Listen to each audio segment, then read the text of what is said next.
Bonjour à tout le monde. Voilà, on va se faire un nouveau point, donc astrologie védique, donc le Yotish. Donc nous sommes le 18. Je vais partager le message. Hop, voilà. Donc nous sommes le 18 aujourd'hui. Voilà, on va commencer déjà à faire se recentrer et faire 3 hommes. Ok, pour se recentrer.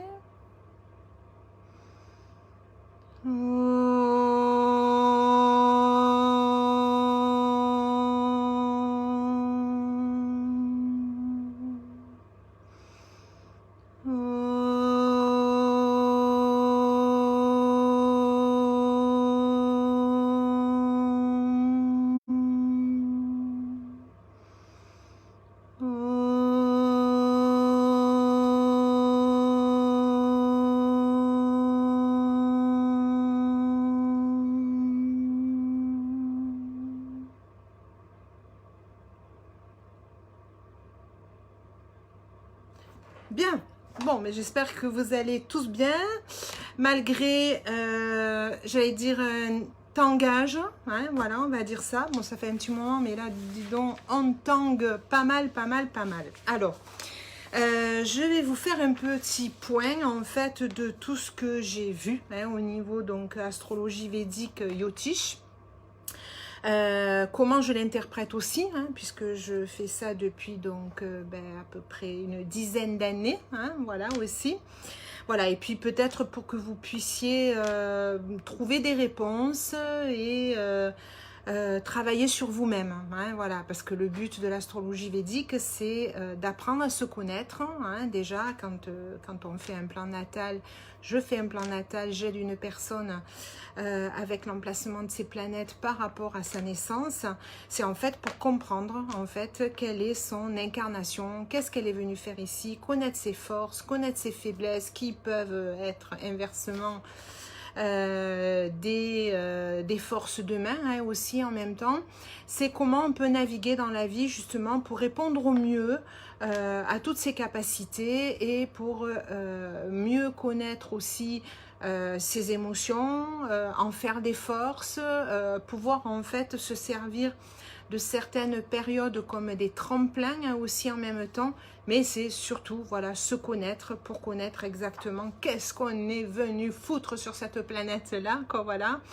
Qu'est-ce qu'on va faire sur cette planète-là, voilà. Donc là, je le vois un peu au niveau, on va dire, collectif, mais prenez toujours cette référence que ce qui se passe à l'extérieur, puisqu'en fait là on analyse un petit peu les planètes par rapport au cosmos, c'est-à-dire au niveau du plan, hein, général à peu près, ça fait toujours un miroir par rapport donc à sa propre vie. Alors bien évidemment votre plan natal, c'est-à-dire que les planètes, vos planètes de votre plan natal ne sont pas placées au même endroit, hein, que le plan général, donc c'est ça qui est intéressant de toujours venir vérifier par rapport donc entre son plan et le plan général, mais il y a toujours en fait ce que j'appelle un effet miroir, quoi, en fait, ok. Donc du coup c'est ça qui est intéressant.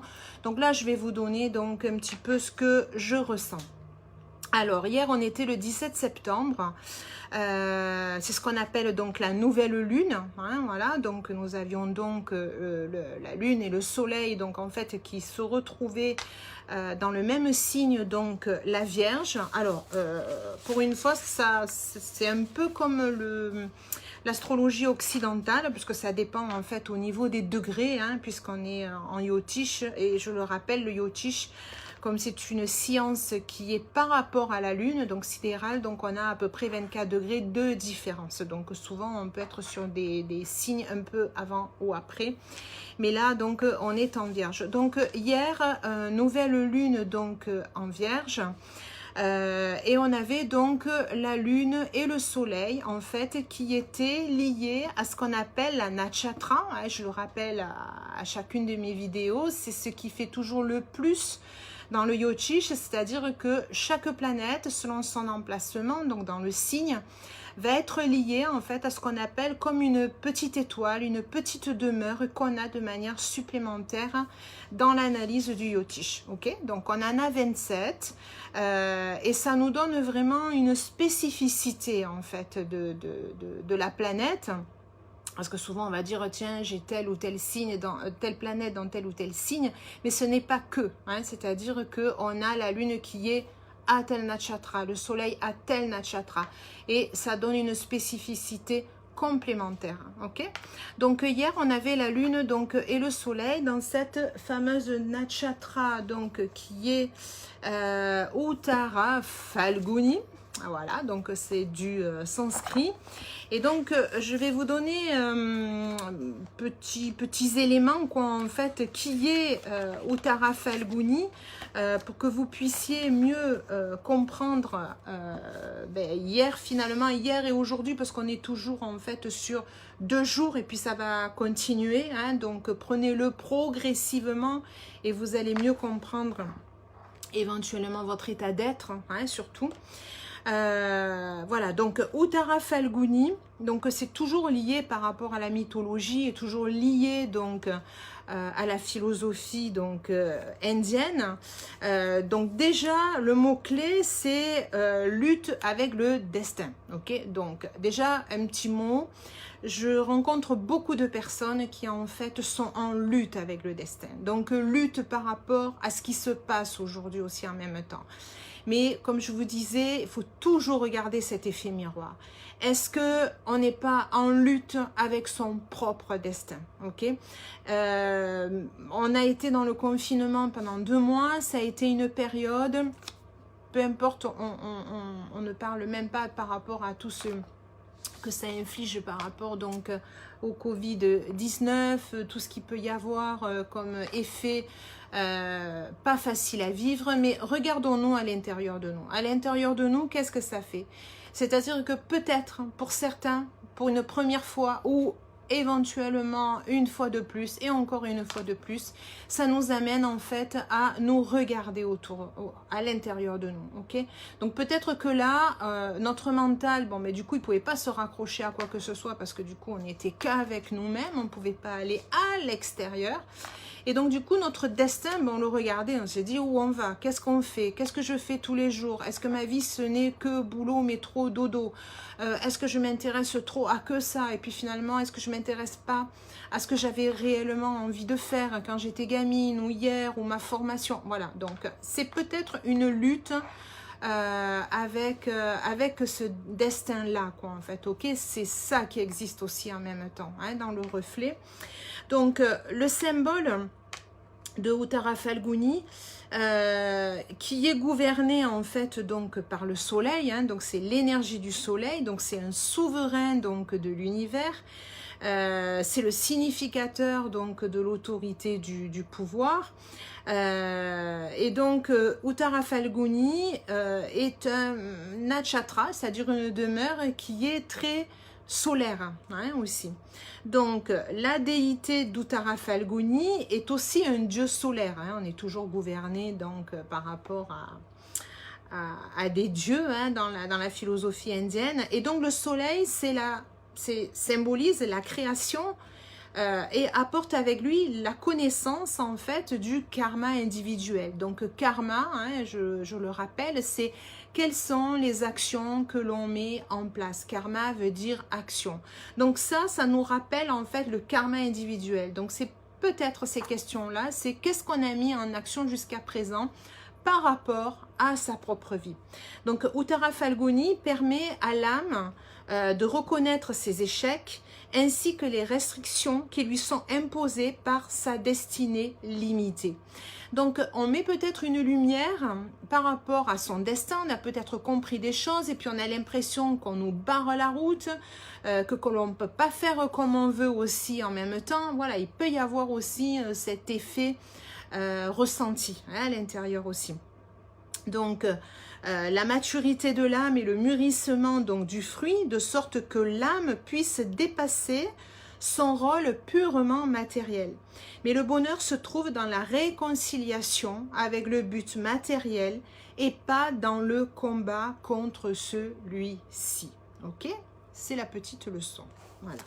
Donc, Uttara Falguni, donc déjà ça c'était hier au moment où on avait donc lune et soleil, donc tous les deux, puisqu'ils étaient au même degré, donc bien évidemment avec la même nakshatra. Ce qu'il y a, et on l'a encore jusqu'à samedi soir, on a la lune, le soleil et Mercure qui sont ensemble sous le même signe, la Vierge. Ok? Donc ces trois planètes très importantes parce qu'en fait, ces trois planètes représentent les trois piliers de la conscience. Je le rappelle, la lune, le mental, les émotions, soleil, l'âme, et Mercure, c'est la communication et le discernement. Avec ces trois piliers de la conscience, si on travaille bien là-dessus, c'est ça qui est important en fait dans sa propre vie. Ok? Les trois se retrouvent en fait en Vierge. Ok? Là, on les avait toujours dans la maison 11 hier et on les a encore là, hein, donc jusqu'à samedi. Maison 11, c'est le partage, c'est les réseaux. Donc, il y a vraiment cette prise de conscience de est-ce que je suis alignée entre mon mental, mes émotions, mon discernement, ma communication et on aura aussi un alignement à partir de là dans la journée avec l'ascendant en plus. Donc ça veut dire que, est-ce qu'on est aligné avec notre mental, nos émotions, notre âme, le discernement, la communication et notre chemin de vie. Ok? Donc il ne peut pas y avoir plus clair en soi, j'allais dire de vibration, hein, parce que j'entends beaucoup de gens qui se disent « Ouh là là, je suis comme sur un bateau qui tangue », ou même à l'intérieur, je peux vous dire, ça tangue, hein, le matin, quand je peux, et là en ce moment, c'est très souvent, j'ai la chance de pas habiter loin donc de la mer, donc l'eau est super bonne, j'en profite encore, donc je vais nager. Mais depuis hier, en fait, c'est comme un vague à l'âme, j'ai un mal au cœur dans l'eau, quoi, en fait, ok? Mais c'est simplement les vibrations de mon corps qui me font réaliser, ou en tout cas qui me parlent en me disant « Hé, ma cocotte, est-ce que tu es vraiment alignée par rapport à ce que tu vois de ton chemin de vie ?» Parce que bon, j'en parle pour les autres, mais du coup, ben, j'essaye d'y travailler aussi pour moi. Est-ce que je suis vraiment alignée avec ce que je fais, avec ce que je dis, comment je suis, dans mes émotions, avec mon âme?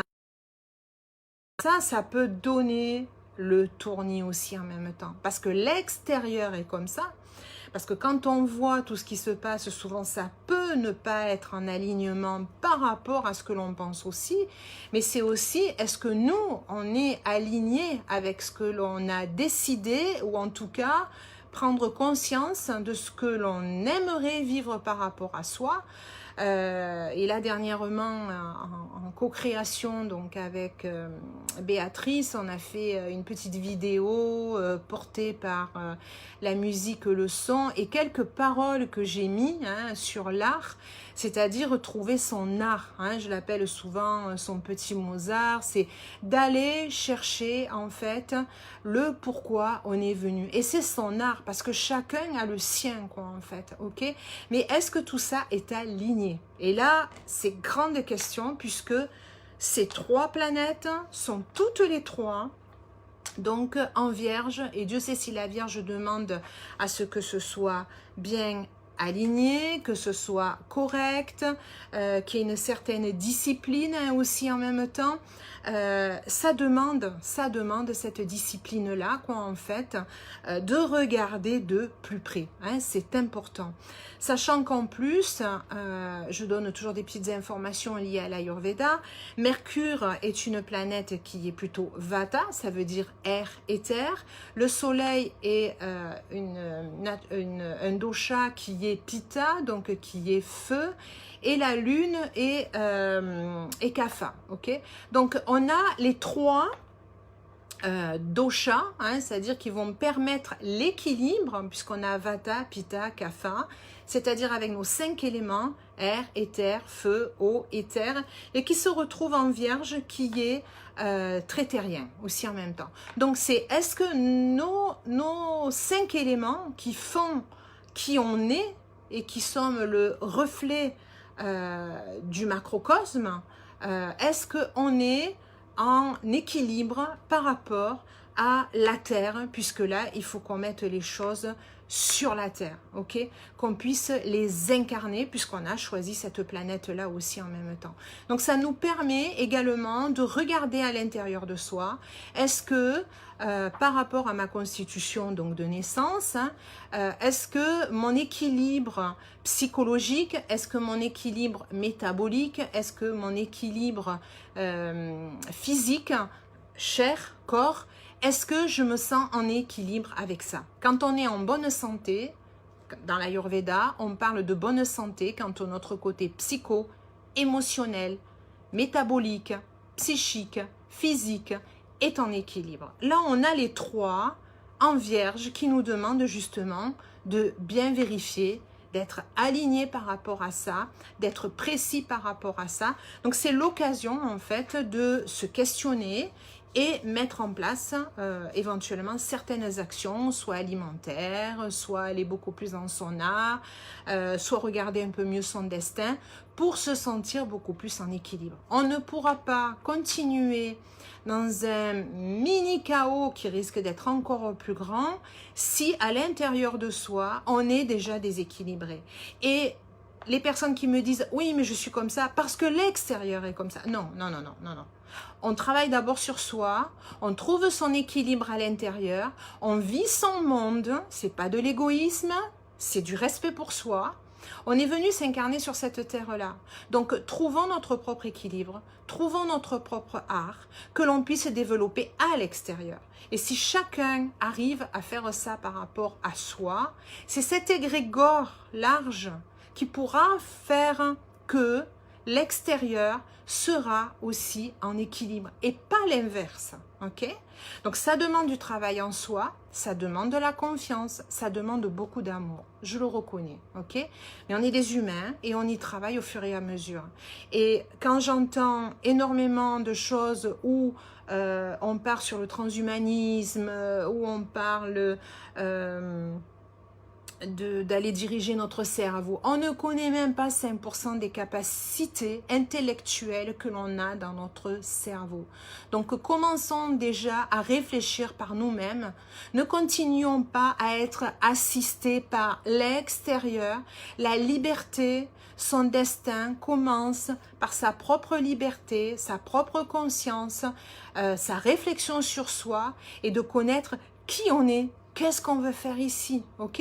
Nous sommes des adultes aujourd'hui. Papa, maman qui nous ont donné éventuellement des formations en disant il faut que tu fasses ça, ça c'est bien, ça c'est ci, ça c'est là.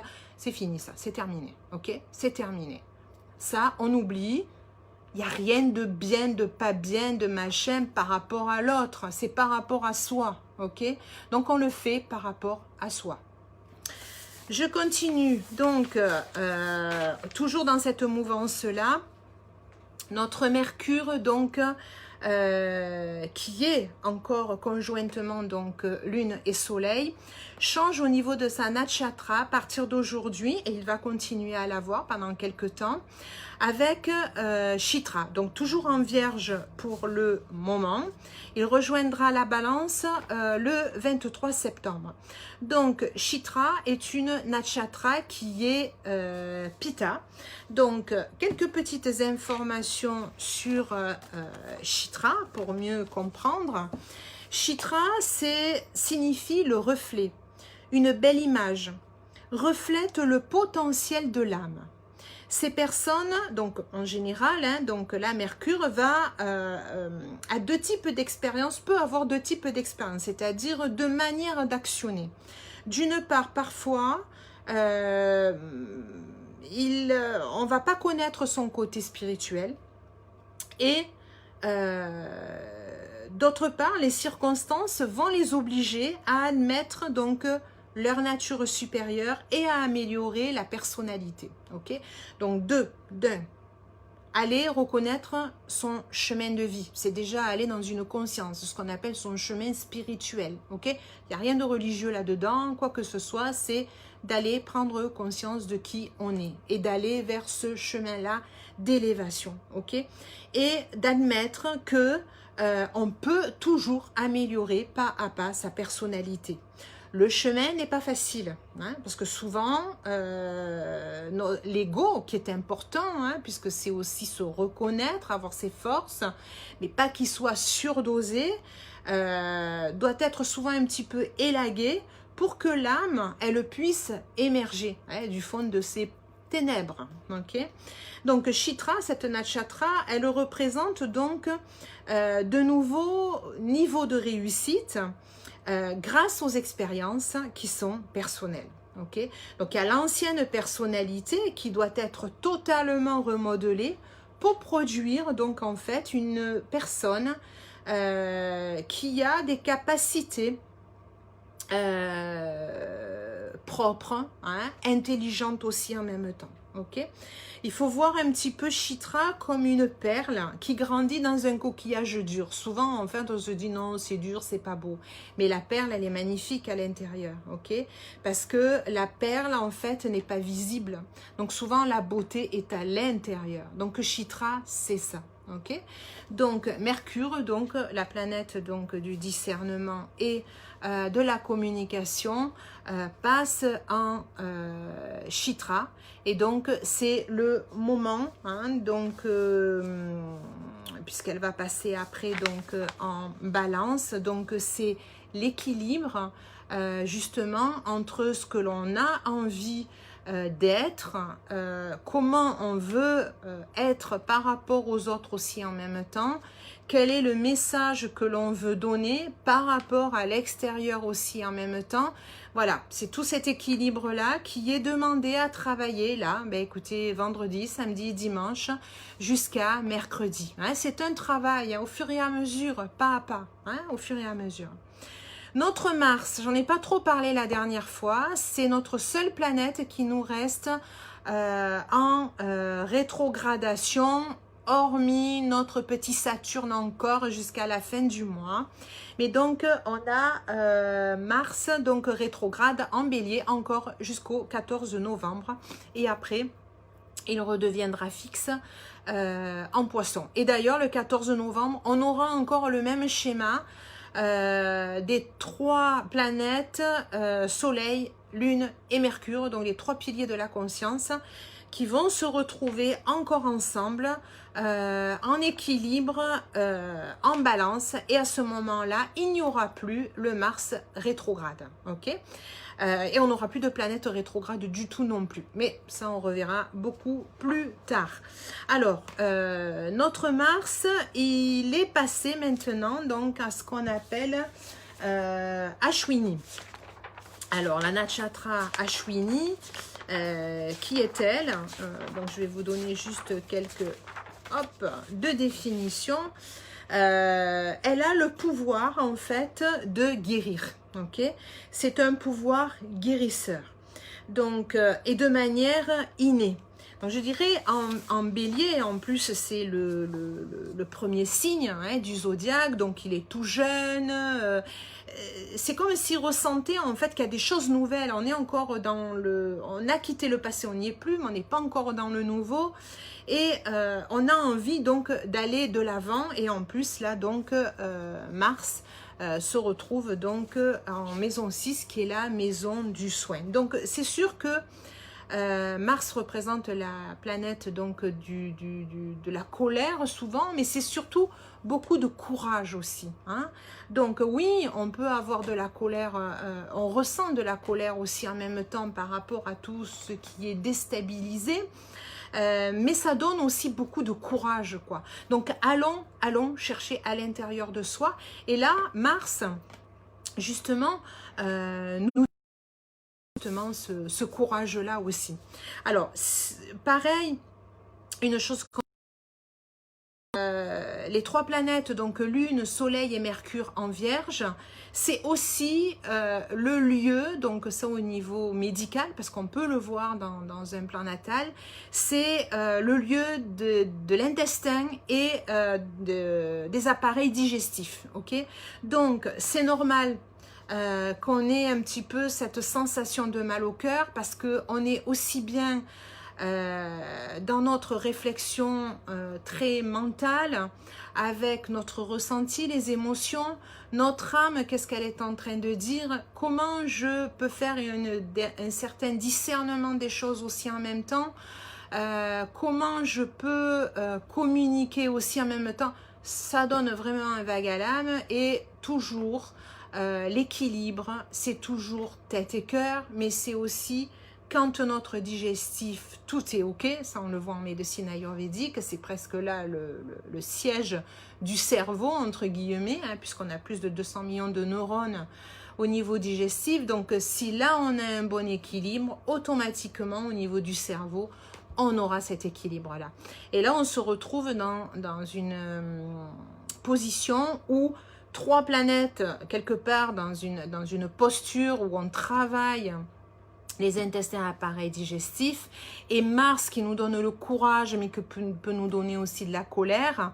Lui, il est lié donc en bélier, qui est la tête, le crâne et le cerveau. Ok, donc d'où ce travail de pouvoir aligner en nous ces 3 piliers de cette conscience, pour qu'on puisse justement respirer à nouveau et être juste dans ce que l'on veut dans notre vie, dans notre existence. Ok. Alors, dès le 23, alors j'en parle dès maintenant parce qu'on peut déjà commencer à sentir, c'est pour ça aussi, enfin, Ketu et Rahu, vous vous rappelez les 2 petits nœuds lunaires dont je parle souvent. Il faut les voir comme des éclipses. Ketu nous donne plutôt les informations du passé, et Rahu nous donne les informations de demain, hein, entre guillemets, ce qu'on construit pour demain aussi. À partir du 23, ça bouge. Donc, nous n'aurons plus Ketu en Sagittaire et Rahu en Gémeaux, mais on aura donc Ketu en Scorpion et Rahu en Taureau. Ok, ça va un peu bouger, et c'est surtout qu'on n'aura plus la nakshatra de Ketu qui était Mula. Vous savez, la fameuse destructrice qu'on se traîne depuis des mois et des mois. Donc là, elle va passer en Jyeshta. Ok, alors, Rahu avait déjà un peu bougé puisqu'elle était déjà Migrashira. Mais je vais un petit peu vous traduire ce que ça veut dire. Alors, Jyeshta, c'est vraiment la nakshatra de la clairvision. Ok, donc Jyeshta avec Ketu, donc il va y avoir quelque chose qui va nous aider à mieux voir. C'est comme si d'un coup on y voyait. C'est pas que c'est nouveau, c'était certainement déjà là, où il y a peut-être un chemin qui a été fait. Mais d'un coup, c'est comme si on avait une nouvelle vision. Et Jyeshta permet, en fait, donne le pouvoir de s'élever, de conquérir et de trouver le courage dans la bataille. Ok, donc on n'est plus dans cette destruction, on est plutôt dans « allez, go !» on y va, on a du courage, on se protège du danger aussi, hein, quand même, mais on y va aussi, ok? Donc, c'est ça qui est intéressant aussi. Alors, Jyeshta, je vais aller un peu plus loin dans les explications. Jyeshta, il représente ce qu'on appelle la boucle d'oreille aussi, en même temps. Donc Jyeshta, alors pourquoi la boucle d'oreille? Parce qu'en fait, elle était donnée aux rois divins qui avaient maîtrisé leur nature inférieure et activé leur Kundalini. Bon, je vous le rappelle, la Kundalini, pas parce qu'on a décidé qu'on l'a réveillée qu'elle va se réveiller. Hein. Donc, c'est quand il y a eu un travail intérieur que ça peut se réveiller. Ok, on n'appuie pas sur un bouton et ok, je veux la Kundalini. Non, c'est un travail profond. Donc Jeshta, en fait, il est gouverné par ce qu'on appelle Jupiter. Donc Jupiter, c'est la planète de... comment je pourrais appeler ça, plus de spiritualité, hein, qui nous aide beaucoup plus à mettre en lumière notre conscience. C'est un nakshatra, Jeshta, qui est très puissant. L'âme se détache en fait du cours matérialiste de sa vie et avance vers l'ultime partie de son voyage spirituel. Donc ça nous est donné d'aller de l'avant par rapport à ce que notre âme, elle veut réellement. Okay, les changements commencent avec Jeshta. Mais si l'âme n'y est pas prête, elle va s'y opposer et ça peut générer du chagrin. Okay, donc il faut être vraiment en phase par rapport à soi. Donc c'est l'occasion là de vraiment être en phase avec ces trois piliers, Mercure, Lune et Soleil, qui représentent quand même ces trois piliers de la conscience, pour justement se dire, go, on y va, on a du courage, on suit notre âme, ok? Sinon, qu'est-ce qu'on fait? On reste dans son coin, on est malade, on est plein de chagrin, mais moi je voulais la vie d'avant. Non mais c'est fini, il faut avancer là, il faut avancer. Est-ce que tout était ok avant? Non. Donc il faut avancer, ok? Jeshta signifie seréné, majeur. C'est même le saint fleuve, le Gange.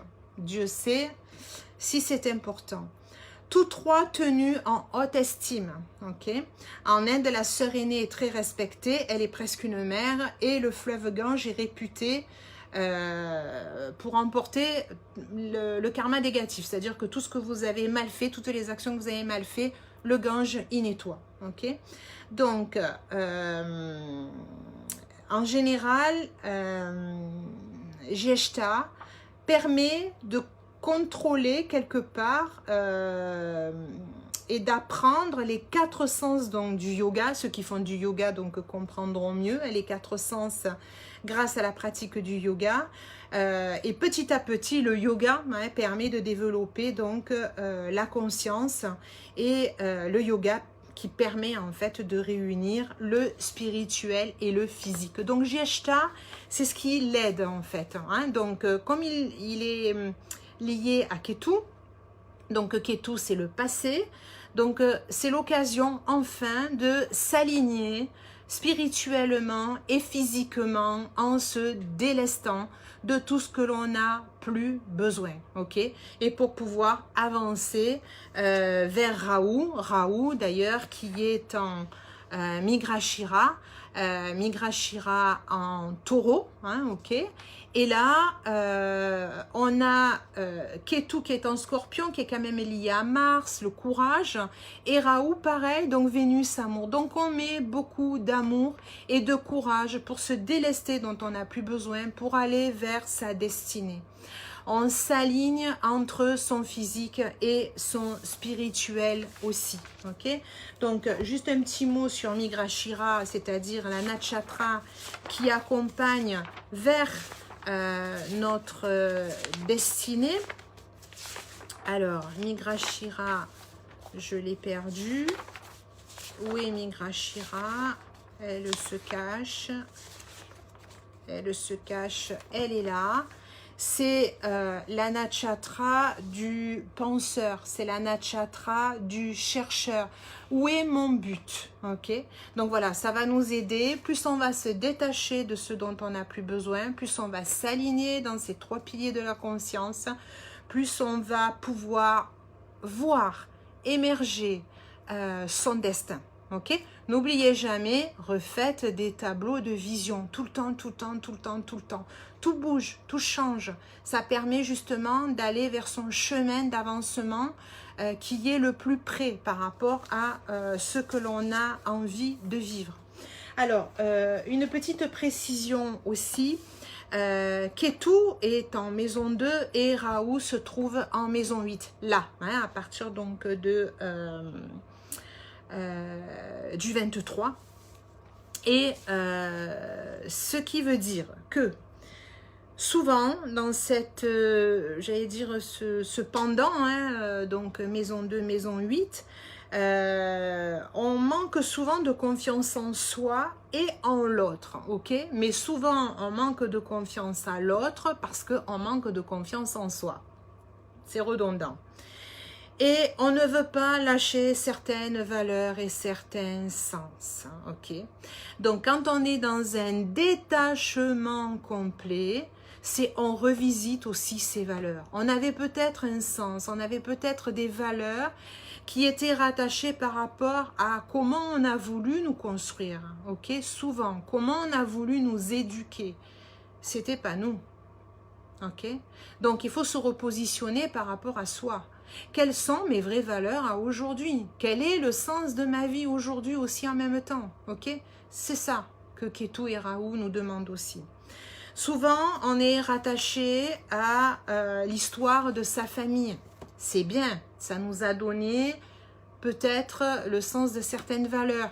Questionnement, est-ce que c'est toujours intéressant? Est-ce que ça me bloque pas? Ah non, non, non, moi, on m'a toujours appris ça, il faut toujours faire ça comme ça. Mon grand-père, il faisait comme ça, ma mère m'a toujours dit que c'est comme ça, donc il faut continuer comme ça. C'est pas facile à se détacher parce que génétiquement, on les a aussi en même temps, ok? Et ce qui se passe, c'est que vibratoirement, comme ça fait miroir, c'est pour ça qu'on a souvent un corps où on semble que ça tangue. Parce que génétiquement, on peut le ressentir. On n'est pas fait que de corps physique, on est fait de corps subtil. Donc les choses, elles bougent. Et quand on commence à le ressentir au niveau du corps physique, c'est que ça fait un moment que les corps subtils, ils sont déjà dans ce ressenti-là aussi. Ok? Donc, on est souvent attaché à une certaine force. On va être attaché parce qu'il y a une forme de sécurité. Il n'y en a pas de sécurité. Il n'y en a pas, on le voit, on le voit. On nous demande d'être détachés et de faire confiance de plus en plus à notre courage, ce que j'appelle à la magie de la vie, les forces de la vie aussi en même temps, ok? Si on s'attache, on peut être amené à être dans des choses qui sont dégradantes, ok? Parce qu'on ne peut pas continuer à s'accrocher à des choses qui n'existent plus. C'est plus possible. On ne peut pas rester dans le passé. On se dégrade au fur et à mesure. Donc, c'est accepter, entre guillemets, de mourir pour renaître. C'est-à-dire aller dans ces petites morts, ces petits deuils, pour pouvoir avancer, ok?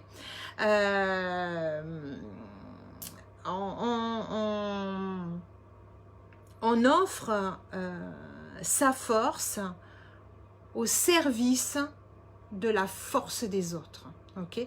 C'est-à-dire que quand on ira vraiment vers sa force, c'est pour ça que c'est bien de connaître ses forces, ses belles qualités pour s'en servir de tremplin.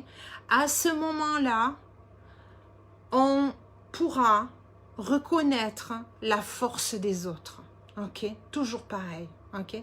Qu'est-ce qui dérange en général quand on voit quelqu'un et on ressent des choses qui ne nous plaisent pas? Il faut toujours regarder quel effet miroir ça fait aussi, ok? Voilà. Il faut faire confiance à la force des autres. Faisons-nous confiance à notre propre force? Oui ou non? Quand on fera confiance à sa propre force, on pourra faire confiance aussi à la force des autres. Ok? Pareil. Donc, c'est un axe où on doit accepter de lâcher. Ok?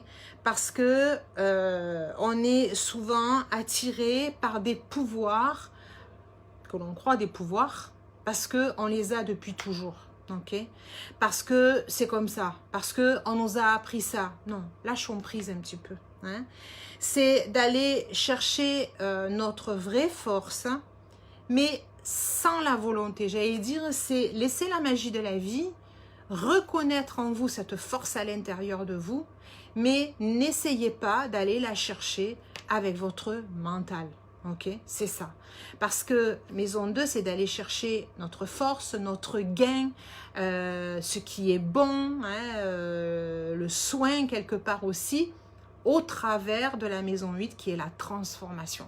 On ne peut pas se transformer tant qu'on ne lâche pas prise, tant qu'on ne fait pas confiance à la magie de la vie, tant qu'on ne fait pas confiance à l'écoute de ces corps subtils aussi également. Ok, c'est ça qui est intéressant.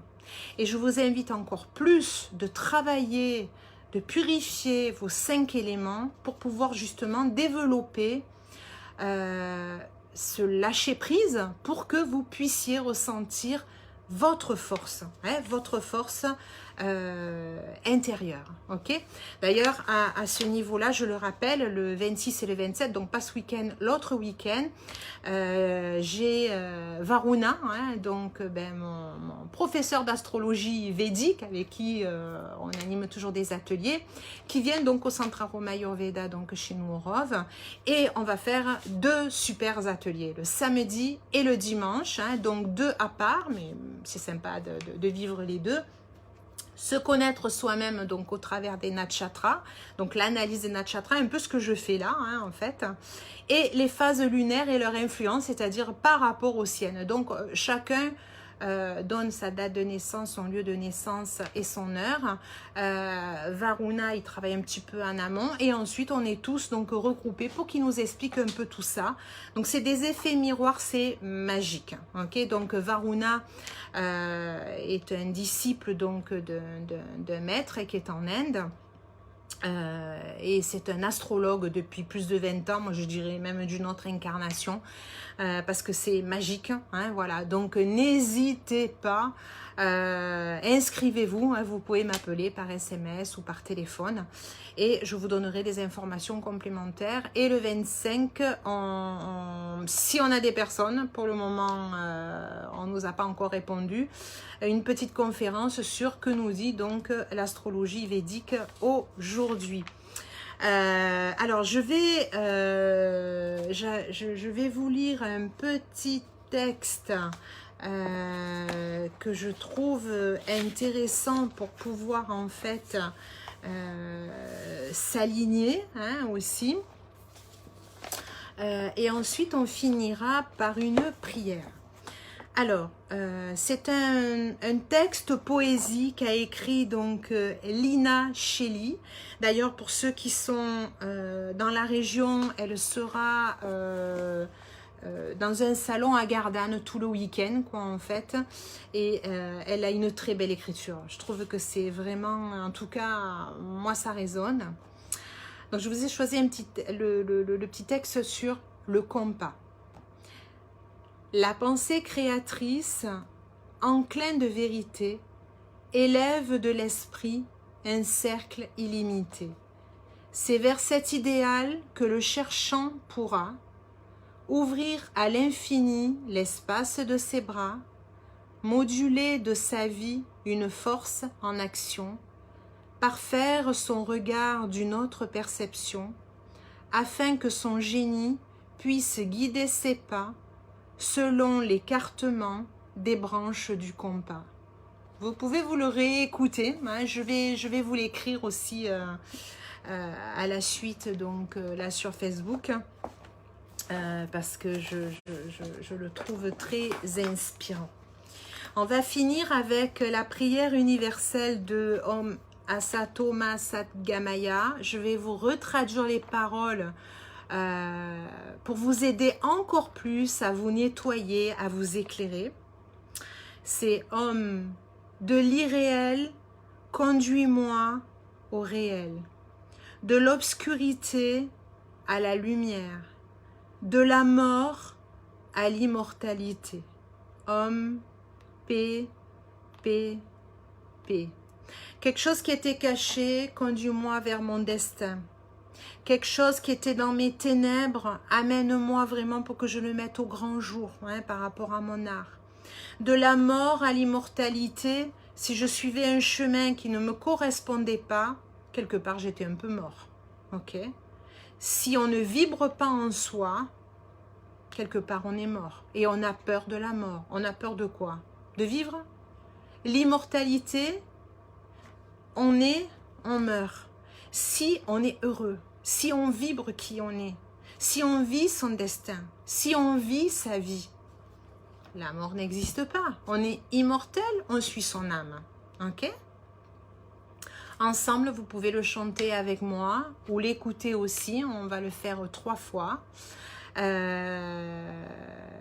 je vais vous souhaiter une très belle après-midi. N'hésitez pas. Je suis là si vous avez besoin pour qu'on puisse faire une étude donc du plan natal de manière générale ou d'une certaine partie. N'oubliez pas, si vous avez envie de nous rejoindre le week-end prochain, c'est vraiment... ça va être un week-end qui va être vraiment très intéressant et ça peut vous aider. C'est comme un développement personnel aussi en même temps. Et surtout, travaillez sur votre nettoyage, votre courage. Hein, soyez courageux, mettez beaucoup de lumière en vous. On avance, on avance, on avance. Le principal est de se reconnaître, d'aller trouver son art justement pour se sentir vivant et vibrant. Ok? Om Asatoma Sadgamaya Tamasoma Yoti Gamaya Michor Mamritam Gamaya Om Shanti Shanti Shanti Om Asatoma Sadgamaya Tamasoma Yoti Gamaya Michor Mamritam Gamaya Om Shanti Shanti Shanti Om Asatoma Sadgamaya Tamasoma Yoti Gamaya Michor Mamritam Gamaya Om Shanti Shanti Shanti